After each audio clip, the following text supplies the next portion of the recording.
All right, I want to fill in the blanks from where we left off. So, Miss Fellows has suggested that Dr. Hoskins bring in a boy to play with Timmy for socialization purposes because he's essentially isolated from the rest of the world. The only person that really interacts with him is Miss Fellows. So, Dr. Hoskins comes up with the solution of bringing in his own son, and I believe his name is Jerry. Right? So, it's about the equivalent age of Timmy. And for the most part, good things happen, with this relationship that develops between Jerry and Timmy.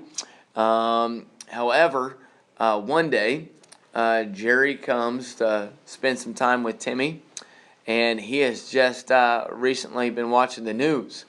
And one of these reporters that has came in and did a journalistic, article research on Timmy. Somehow, some way, they came up with the name Ape Boy for Timmy, right? And they started projecting it on the news. Okay, well, Jerry saw it, and so when he comes to hang out with Timmy the next time, he starts making fun of him, starts calling him Ape Boy, Ape Boy, Ape Boy, Ape Boy, right? So Timmy takes offense to it and gets upset, and he lashes out at Jimmy. Or at Jerry. Sound good? And attacks him. Attacks him as in, tries to beat him up that way, okay? So, with that in mind, Dr. Hoskins is like, we can't let this information get out because people are going to say, that this experiment has gone too far, and they're going to shut it down, right? They've got other type of operations going on. They have another project. It's called Project Middle Ages, where they got a track on a guy from the medieval time period, and their goal is to bring him to the present in stasis as well. The thing is, they only have so much room for really one big project at a time. So essentially, what does that mean for Timmy? Yeah, they got to send him back, right? Miss Fellows isn't a big fan of that because the idea is that they're going to send him back to the same spot in time, and time has passed, and his nomadic family is not likely to be there. So essentially, from Miss Fellows' perspective, they are giving Timmy a death sentence whenever they send him back in time. Okay, so she's not all excited about the whole situation. Sound good? So that's where we're going to pick up, the bottom of page 325.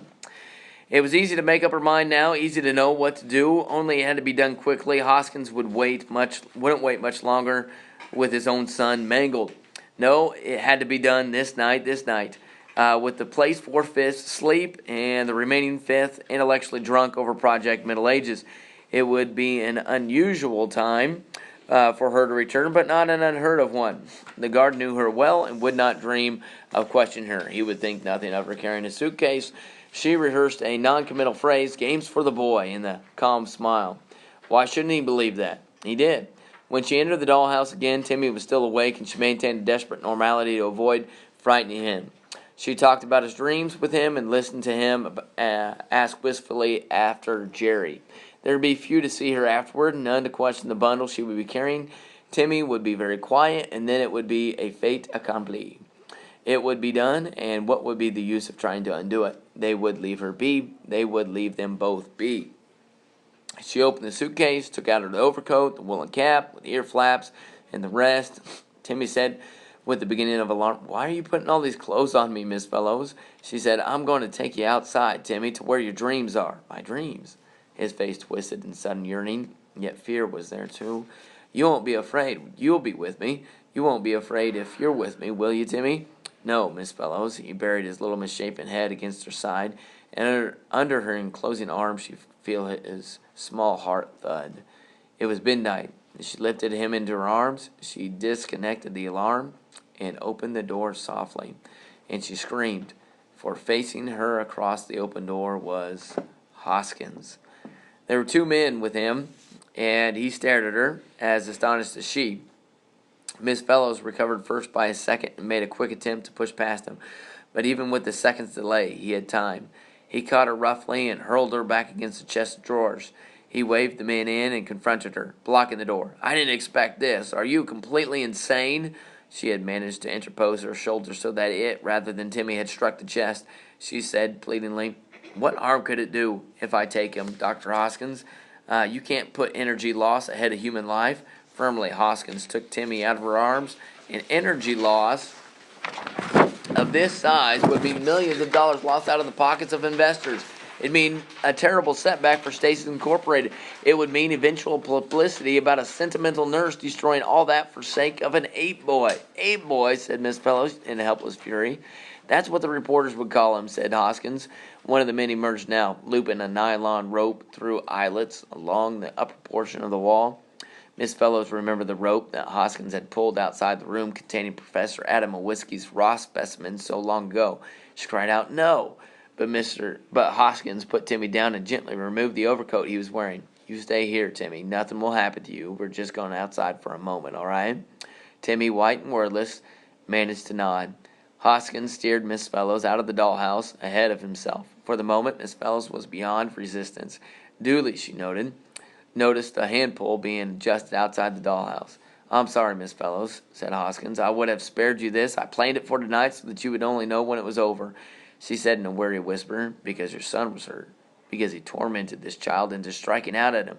No, believe me, I understand the incident today, and I know it was Jerry's fault. But the story was leaked out.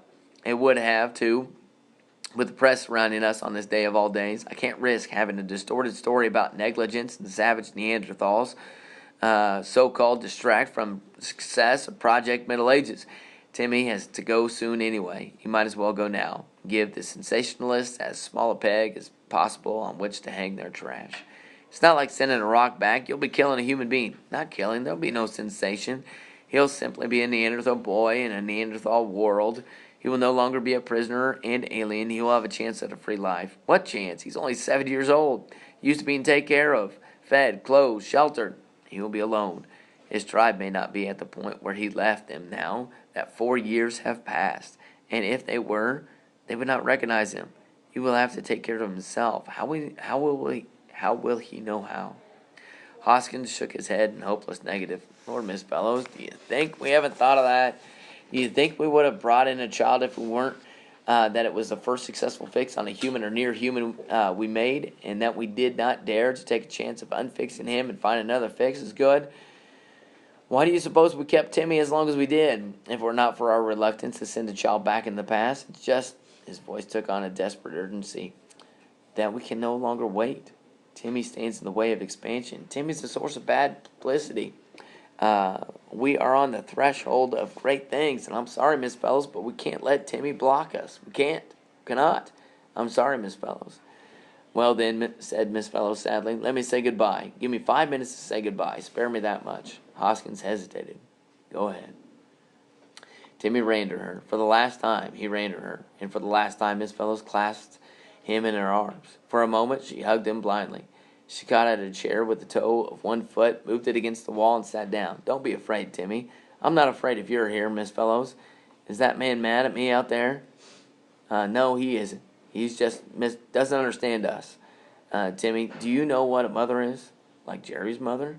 Did he tell you about his mother? Sometimes I think a mother is a lady who takes care of you and who's very nice to you and does good things. That's right. You ever wanted a mother, Timmy?" Timmy pulled his head away from her so that he could look into her face. Slowly he put his hand to her cheek and hair and stroked her as long ago she had stroked him. He said, "Aren't you my mother?" "Timmy, are you angry because I asked?" "No, of course not. Because I know your name is Miss Fellows, but sometimes I call you Mother inside. Is that all right?" Yes, it's all right.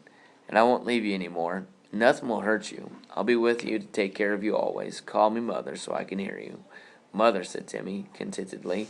Leaning his cheek against hers, she rose and, still holding on to him, stepped onto the chair. The sudden beginning of a shout from outside went unheard, and with her free hand she yanked with all of her weight at the cord where it was hung suspended between two eyelets.